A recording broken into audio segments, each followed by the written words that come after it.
This video is part of our study about similarities and differences in Latin America with an special focus in cleantech, healthtech, and education. What we do in Rubica, we promote brands that add value to the world. We use business intelligence to discover opportunities and insights for our clients. Hopefully you will find lots of them in all these videos. And with that information, we help our clients adjust their products and services and co-create digital strategies. So then we can go and execute these strategies, experimenting in an agile way using all the diversity in digital media. At the end, our clients will end up increasing sales and positioning in the region. Now let's talk a little bit about e-commerce. In general, e-commerce access and behaviors of e-commerce in the region. So what you're seeing here, it's all the data that basically we compiled for the 8 countries that we studied. I'm going to put this up a bit.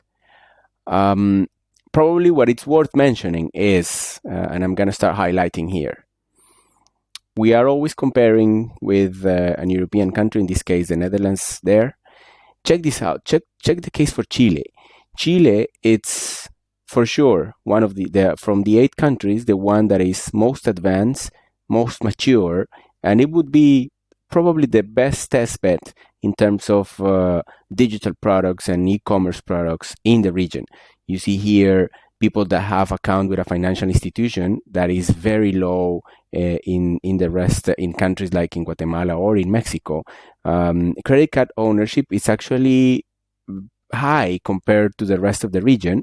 Debit card ownership is pretty high compared to the rest of the region, not as much compared to Europe.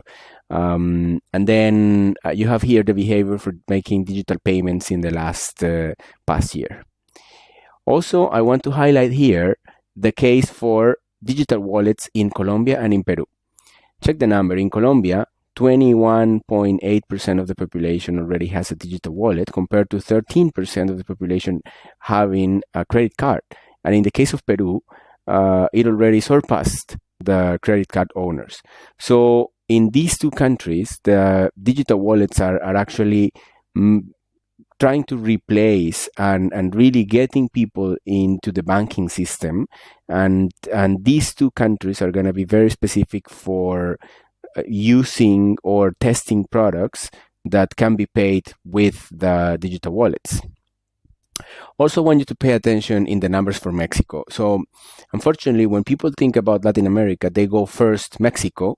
You see, this is not a very mature market for e-commerce in general. Even though it's a huge market, you see that the percentage of people with a financial with an account with a financial institution, or the percentage of people that made digital payments or made a purchase using the mobile phone is actually pretty low.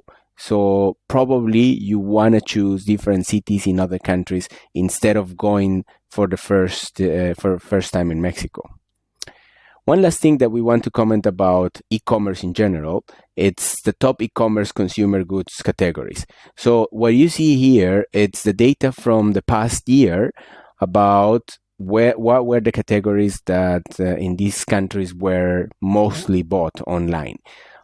Something that we found out is that there is no trend. There is no really evident trend.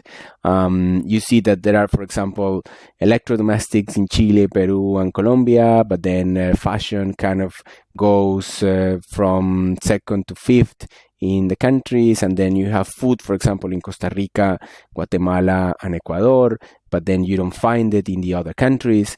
So what we found out, and this is just also based on experience, is that it really depends on branding, in the advertising campaigns, the trends that happen in the region. So this is really a market where there isn't anything written, and we would need to be very much aware of the trends and really making conscious, fast decisions about marketing and advertising products that are going to be bought on e-commerce sites in these countries, because it is very volatile and it's very changing.